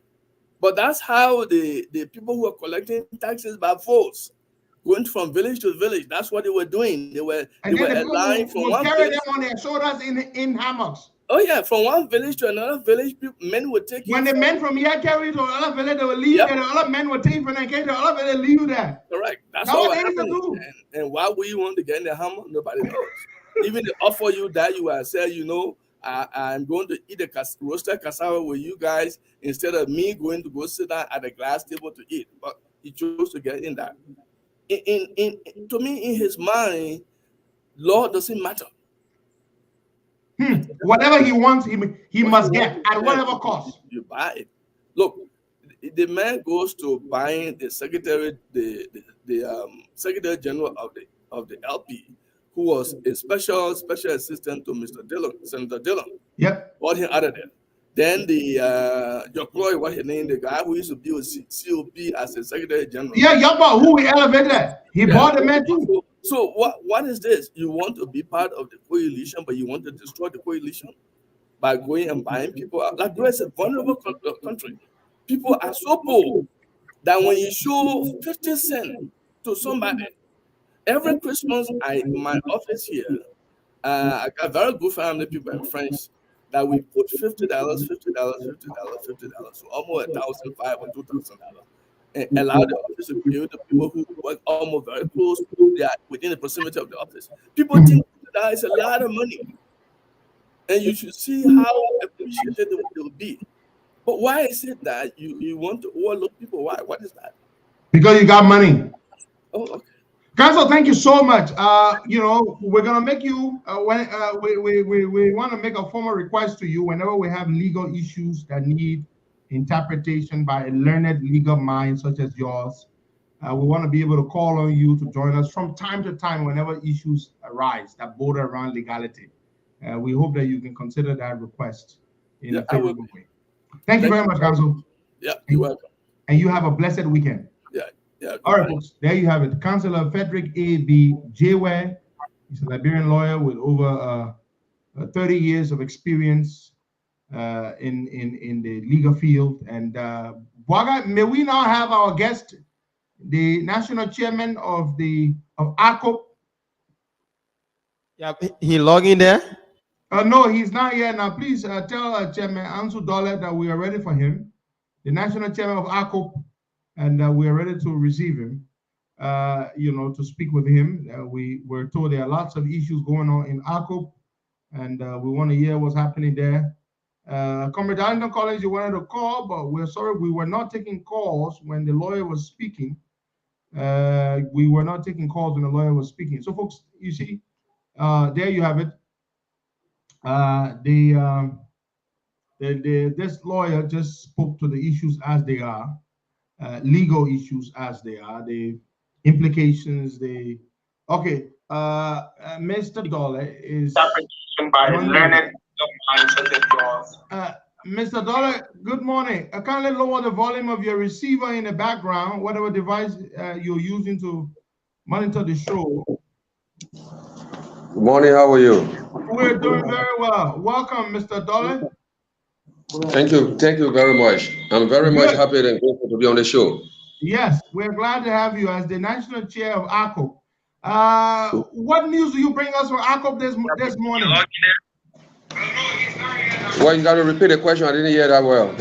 I said good morning, and what news do you bring us from ARCO this morning? What's happening at ARCO this morning? Well, I'm very much happy and that the All Liberia Coalition Party, founded in 1997, signatory to the Accra Peace Accord, and is a formidable party right now as we speak. Some time ago, we participated in the 2005 election, and after that, we went into a period of cooling, and we decided to revamp our party and rebrand it to make it viable and make it valuable, so that the citizen and the Liberian people can know that a new sheriff is on the block to take over and govern this nation once again. Mr. Dole, thank you very much. That is true. ARCO participated in the 97 elections with the late Professor Alhaji G.V. Krumah as its candidate. ARCO came third place, did very, very well. In 2005, ARCO did participate again, right? In the 2005 election? 2005. That is correct. So we've seen some efforts to revamp arco. We saw the program that was held, and I must admit I was very impressed when I saw the massive turnout. And we've heard, we've seen, we are aware rebranding is happening. So 2023 elections are coming, and ARCOP is rebranding, which is a good thing. And I've told some people this. Some people say, oh, ARCOP is rebranding, ARCOP is rebuilding, it's going to hurt Joe Boaga, and you support Joe Boaga. Why are you excited for ARCOP doing what they're doing? Because ARCOP, they are Liberians, they have the right to do whatever they are doing. Because I support somebody else doesn't mean that I'm going to say to other people, don't do what you're trying to do. But where does ARCOP stand? Where is your direction? What is the direction for 2023? Where do you stand? What our direction, Costa, is just so clear. We are going to participate in the presidential and legislative election, general election across the country. We will have a presidential candidate, and the political leader, Honorable Lucini F. Camara, is poised to be the standard bearer of the party if he is not challenged by other partisans. That's good. That's very, very good. So ARCOP is not going to be looking to collaborate at this point. They're looking to field a presidential candidate. We also are not ruling that out, but we will collaborate only if ARCOP will head the collaboration. Will head the collaboration? You want to be the head of the collaboration, Mr. No, we will not be like the CPP, where there was no defined role for political parties who should head. So at the initial stage, so you are using the dead CPP as a reference point, right? You learn lessons. Precisely. And so we are clear and definite. We are saying over and over and over again that the situation in the CPP, the situation began from the genesis of the creation of the CPP. And so you cannot be having 80% vote credited to you in the last election and comes on the table and say we should decide the fate of the organization at the end of the time. No, we're not going to do that. We believe that we have the number. Anybody that is joining us to collaborate must follow us. We must lead. So we are not collaborating with any political party that will not follow our ideology as leader of the collaboration. Mr. Dollar, let me ask you. There has been this rumor that's been about that ARCOP is being, on one hand, several rumors. On one hand, we're told that ARCOP is being financed by Musa Ability. On the other hand, we're told that ARCOP has been financed by the ruling establishment. How do you respond to that? What relationship? Then that's good. This is a beautiful woman in town where every man is chasing. This is what I mean. So the strength of our party right now is above the echelon. And so I wouldn't want to dwell on that. You can look at somebody like Lucini Camara as a political leader of this party and look at his credibility and look at his record and say somebody is financing our party. I don't really want to dwell on that. That's a cheap political propaganda designed to smear the reputation of our political leader and our party. Okay. Now, there are also issues with you. People are saying, some people, and the reason I went to my phone because I want to read what somebody said to me, but I will not call their name. And they said to me, I will read what they said verbatim. They said, this Ansel Dole guy is exhibiting all proven traits of dictatorship. He did a convention with a select few loyalists and gave his small group of people a long term of office. The whole thing is wrong, bro. So what do you say to that? They say you are a dictator. Well, dictatorship, I believe in the term of relativism. So somebody, you are a dictator, to other people, you are a democrat. And so to answer that question, Costa, there are two groups of people, or three groups of people, as you can say. Mm-hmm. There are some people who will begin the activities of an organization and carry on fine. There are some group of people who will say to see this organization will not go nowhere. And there's a large group of people who, when the organization has reached its top, will want to run and pass by you and take it from you as if you are never in existence again. Those are the people that really look at the thing. Because ARCO, when we were in the cooling off period, ARCO was in court. ARCO was nowhere. Nobody heard of ARCO. ARCO was at the verge of disintegration. We took over the government of leadership, resurrected the party from nowhere to where we are today. Have series of conventions. At the time we were having our convention, they were not around. They didn't even know. They had no interest. Now the party had a convention. put us into places. The party is moving now, going toward general election. Somebody comes from the clear blue sky and say, no, the convention you had yesterday was not germane, was not legitimate because there were only a few group of people. How do you call that? Yeah, well, if you are loved by the people and they call for convention, don't you think if you go for the convention, you can win? You can win another. Oh, no. I can go for convention at any moment to win. But let me tell you something. We are not people that will violate the organic laws of our party. The party is saying we are going for convention. The only convention that is left is to bring a presidential candidate. So who on earth will dethrone themselves by somebody saying that it should leave? Have you seen that anywhere? Okay, let me ask you a question, Mr. Dole, Chairman Dole. So your tenure as chairman, when does it expire? 2027, as per the new amended constitution. Okay, 2027.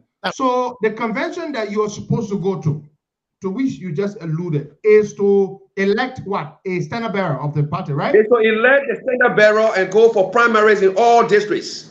Okay. So those who want to see you out should wait until 2027. Oh, well, the constitutional, you got to wait until 2027. Oh, you got to wait until 2027. But you know, Chairman Dolly, you said something that resonates with me. The party was in a cooling off period. Nobody was hearing about ARCO. That's true. When we load the few days, I go start making morale. I go call cry. In like, bro, when you call cry, you mean me? I know because I not call cry. I go call cry. We saw it. Then now they say answer dollar more move from there. Ain't that fair? Let's be honest. Eh? And you said something else too. They were not around, right? Of course. They were not around when you were doing all the hard work to get the party to where the party is. So I think if you went to convention and you were made the chairman, they should wait until the next time to go to convention again and they can challenge you there. But that's the issue. Exactly, that's what we are saying. Yeah. We are not really afraid of convention because at any time we go for convention, the masses will carry vote all in. What we want to prevent is that we feel there is a heavy hands behind those people that are calling for convention to disintegrate our party and break it as if the way the CPP is broken apart. And so we will not go ahead with that. Chairman, let me ask you a question. One of our commenters just said, I was 14 years old when Chairman Dollar was chairman of ARCO. So I don't know how old he is now, but how long have you been chairman of ARCO? Well, you see, that person really don't follow history. I was one of the 7 vice chairperson for ARCO since the existence of ARCO. In 2005, I was elected at the City Hall overwhelmingly over 1,250 votes as national vice chairman for administration. From 2005, I served 2 consecutive chairperson for the party. It was only in 2018 when the then chairman formula was suspended before I became acting, and then subsequently became chairman in a convention held. So I have not been, probably my knee have been around, and my knee is a household knee in this country after all, because I've been in football, been at the Liberian Football Association, executive committee member, chairman for competition, chairman for media, and so I'm well known. So that person thinks that at the Liberian Football Association was the same thing as ARCO. So no, there's a distinct difference. Okay. So as far as chairmanship is concerned, the chairmanship of For ARCO, 2018. you just assumed that in 2018. Yeah. Thank you very much. Thank you for setting the record straight. So ARCO, where is the headquarters right now? Where are you located? Let's talk about your physical infrastructure, your organizational structure. Are you fully structured? Do you have other a full organogram in place? Do you have a vice chair for administration, vice chair for operation, vice chair mobilization, and all the relevant positions that are in a political party structure? Are you failed to capacity? No, Costa, and I will answer that question because you are asked. But to answer such a question to a professional person like me, it means that you are doubting the credibility and existence of professional people. Let me just tell you, for curiosity's sake, I will explicate vividly the question you are asking. First of all, as chairman of the party, you don't expect me to have a vice chairman. The vice chairman for this party is Gregory Kofa, a crewman. Vice chairman for mobilization is the Reverend Maurice Bowie. from Grand Bassa County. The vice chairman for political affairs is Emmanuel Brown, which is a Bassa man from Magibi County. The vice chairman for religious affairs is a Reverend Abraham Waplo. And then the list goes on. So this myth that ARCO is a predominantly Mandingo party, it is not true. Because you have all these vice chairmen from different tribes. The party belongs more to the Bassa people than the Mandingo people. But because you can name 3 Bassa people. I can name 3 Bassa people. As I speak to you, the people of Bassa are lining up from the rebranding process. You understand? The vice chairman of the party was charged by AOA. He was Bassa man. The vice standard bearer for the party was Isioko for Brown from Riverside County. As a matter of fact, we won seat in Riverside in 1997. The was not a Mandingo. Johnston farm boy from Magibi County of Bassa man was not a Mandingo. I am the first, since the foundation of the party, to be the first Muslim and a Mandingo chairman. Hold on, right there. That is important. Since ARCO was founded, you are the first Muslim Mandingo chairman. Precisely. Check the record. Check the record. So ARCO is the broad representation and embodiment of the Liberian ethnic and tribal, demographic. Precisely. The party is open up. But because my name Ansu Dole right now, and I have revamped the party from one stage to another, and no, let me tell you something, Costa. When the lawyer was just speaking to you, he mentioned something very significant, probably you did not notice. He said that Musa Benete will not get votes in Bassa, in Rewoses, in Magibi. No, he said Cummings. He said Cummings. Yeah, Cummings is behaving. No, he said Cummings if Musa Benete was vice president. I listened to it very well. You understand? Yeah. The reason is simple. Because every political party have a base. That's true. The Bassa people gravitating towards Liberty Party. The Mandingo and Muslims are towards ARCO because they see that their political agenda, their ideology is in ARCO. So that does not mean that the party is a Mandingo or Muslim party. Though we represent the interests of all Iberians. So I want to be clear on that. Yeah, where is your base? Which county is your base? I want to know. Oh, Lofa, Kemo, Bapulu, it's called Mosorado. Second part of Mosorado are our base. I just left But ARCO has, but let's be fair. ARCO has participated in elections. We saw what ARCO did 97. They came 3rd place. Most of their votes came from Lofa. That is true. ARCO has votes all over. So if you say base, I would say Lofa. Why I'm asking the question is that second in Lofa.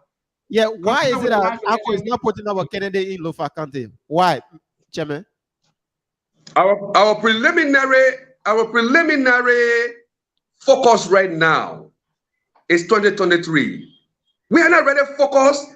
That's the reason why you did not see our candidate during the last Mosorado County election. We are still rebranding our party. Our party that participated in 2 elections and went quiet for a very long time needed logical thinking, critical thinking, and putting all strategy together to get it viable for 2023. I agree with you. We rebranded this party with all the political leaders. You understand? And the people surrounding the party, we are institutionalized the party right now. The party is not surrounding an individual. If the party was an individual party, then the demise of Haji Kroma, we are disintegrated the party. But the party is strong that any other political party that every founding father has not gone. This is where our concentration is. Well, we need to take some calls. We got several people who want to call in. And let's open the phone lines. Chairman Ansu Dole, the chairman of ARCO, is with us this morning. And we are taking calls. He's a very it's a very great conversation. He's a very vibrant, he's a vibrant man. He's a vibrant man. We're having a great conversation. Let's go to the phone lines there and take some calls.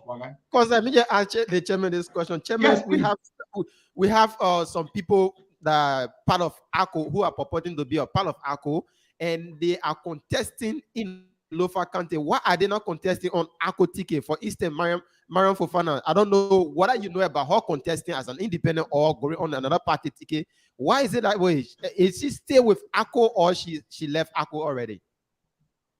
The question should be referred to Mariam Fofana. As far as we are concerned, Mariam Fofana, the last time I checked, Mariam Fofana has not resigned from our party.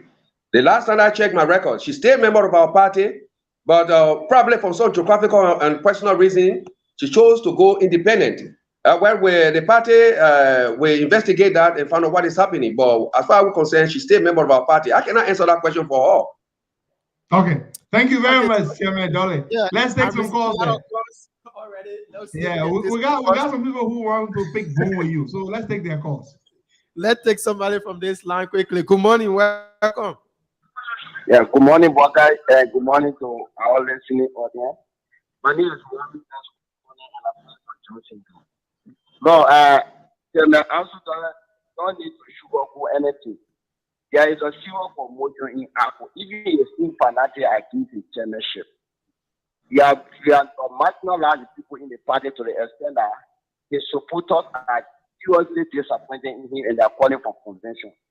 2, if Chairman Dollar is claiming that you will be there 2027, let him tell the public the convention that brought him as party chairman.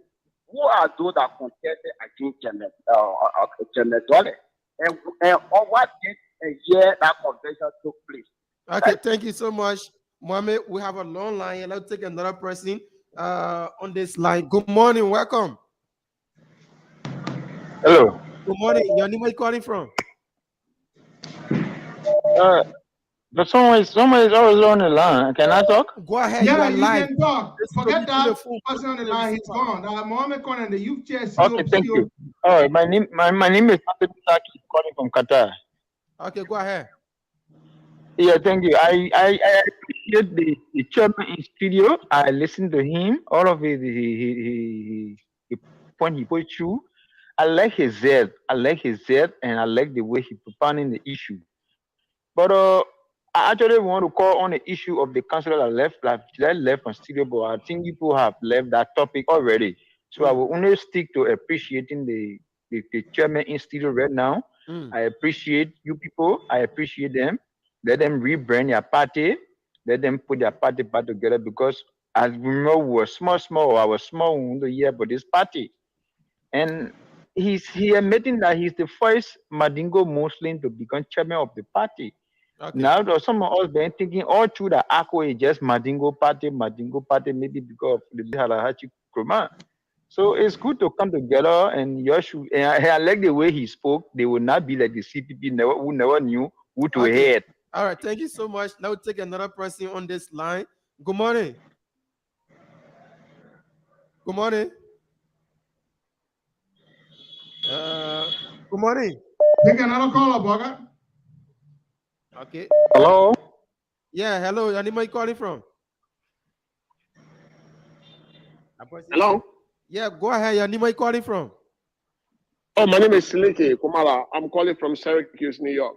Go ahead. I want to say good morning to Kemet Dollar, and I just want to let you know that I really appreciate what you guys are doing. You guys were in my hometown in Sacramento not too long ago in the Quadro district, and I want to say openly to say thank you to the political leader for the offer he made for the construction of the school building that is going on up there, and I really, really appreciate it. Thank you so much. Thank you so much, Mr. Kumala, for calling. Let's take another person. Good morning. Good morning, Boga. Good morning, leader. This is Hassan Douglas calling from Minneapolis, Minnesota. Go ahead. Yeah, good morning, our energetic, powerful chairman. My question has to do with this because we hear a lot of rumors, especially, and for me, I don't believe in rumors, that you working with the government and at the same time, you want to become a part, you're serving two positions at the same time. And what is the relationship between you and Ali? Because you guys was the one that do the rebranding, but we are hearing that you guys now in good rapport. Can you better explain that to the Liberian people? Okay, thank you. Let's take this one. Then we'll cross over to the chairman to answer a few questions that he's referring to Ali Sila. Yeah. Hello. Good morning. Your name, where you calling from? Yes, this is I'm calling from Oslo in Norway. Norway. Welcome, my Yeah. brother. Yeah. Thank you so much, Costa. Thank you, Bokai. I follow up your program most often. Liberia, we see is like no new people. Everybody just rotating from one party to the other. If you go here, maybe your expectation is not being seen in the political party. You leave that political party and go join another one. But the character is not changed. So what actually we need is people who are committed and faithful, not just to the party, but to the Liberian people. Because at the end of the day, you are not running the political party, you are running the nation. Okay. Thank you so much. So, Chairman, that's it. The few questions. The first one, which convention brought you to power and who contested against you? And the second one, the issue about Ali Sila. Ali Sila was part of the rebranding process, and now there is some rumor that you guys are having misunderstanding. You need to address those questions. Well, I will take the last question as it relates to. Normally, I just really like to talk about individual as it relates to the rebranding of the party because it was a collective things done by the party. In fact, the rebranding process captured Ali Sila in the first place, and he joined the process. He did very well in canvassing, reorganizing some of our communities, and we move forward. And up to now, Ali Sila is an executive committee member of the party, contributing towards the party. So I don't see the reason why people continue to ask questions. Remember, Alisla is in the foreign service. He's normally based in Qatar, the other thing. But whenever he's down, he's working with the party. Up to now, he's still working as seriously with the party.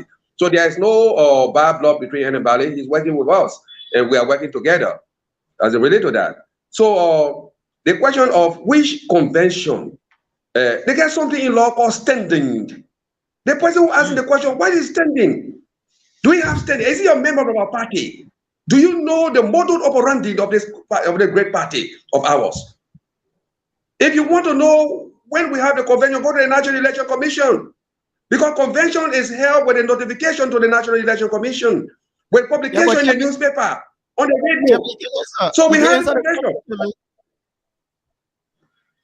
I'm not getting that. You can answer the question.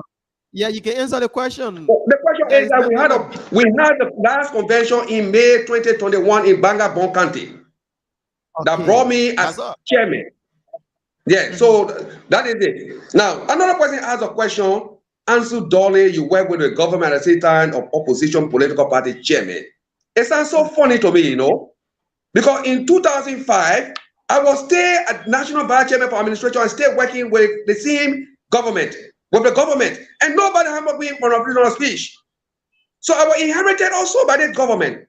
So should I relinquish my job because I'm in the opposition? That's the beauty of democracy. I'm speaking fearlessly. Now I'm on the Costa Show. No government official has come to me to stop talking. This is our country. It belongs to us all. That's the beauty of democracy. I'm entitled to job. I'm entitled to work and any other person in this country. You're a Liberian citizen. You are entitled to work for your government. You are in the civil service, right? Precisely. Okay. You are a civil service. And so I want to tell you something now. You are protected by law. From 2005 to now, the Erin government, I spoke, and this government, I'm just speaking. No government official has come to my door one day to hamper my job for what I'm speaking. It has not happened. If it will happen, maybe it will be in the future. God forbid. Mr. Dolly, thank you very much for coming on this morning. We had a fantastic time with you, speaking with you, and thank you so much. And we wish you and ARCO all the best. Thank you very much. I hope the next time you will be talking to me, that will be the inauguration of an ARCO president. That's it. The chairman is strong. The next time we'll be talking to you that when you and ARCO can join Joseph Bogai. No, I have told you that Joseph Bogai has shut himself in the land and he's becoming less. Look, I have said a time with one number that the vacuum that the CPP is supposed to fill will be filled by ARCO. And that the people will Thank you, my brother. Thank you so much. We will be inaugurating the next ARCO president. They bought brave. But look, that's a democratic space. Everybody has the right to participate You know, the right to participate is guaranteed honor in the law. You know, I encourage ARCO and what they're doing with their party rebranding. Everything is good. At the end of the day, we will all meet on the political battlefield, and a strong will survive. We will prevail. Thank you so much. God bless you all. Have yourselves a wonderful, wonderful, blessed weekend. You know, we've been here all week, bringing you a number of you know, different topics, different you know, conversations we've been having. We look forward to being back here on Monday next week. Thank you all so much. God bless you. And don't forget on Sunday, we're having the fundraiser for Black Holes Basket. Sunday 8 p.m. Eastern Time. Sunday 8 p.m. Eastern Time. It's going to be live. You can join it if you want to join it. We're going to generate the Zoom link and send it. Raising money to help, you know, for that wonderful initiative to help, you know, new mothers and you know, 6,000 new mothers have been targeted across Magibi, Bone County, Montserrado, and yes, just an incredible project. Thank you so much. God bless you all, and have yourselves a good weekend. Bye bye. Cos? Hmm? Yep. What is it? Here come the station manager say you want to talk something quick. Operation manager come. Don't be scared. I mean, the room is charged. The room is charged this morning. We have the former manager, operations manager. Yes. The room is charged. That money that we paid for though. How are you? Easy. Now money better than one. I swear I see all that money better straight. The weekend. Now money better than also. My man, I see you. We'll talk off air.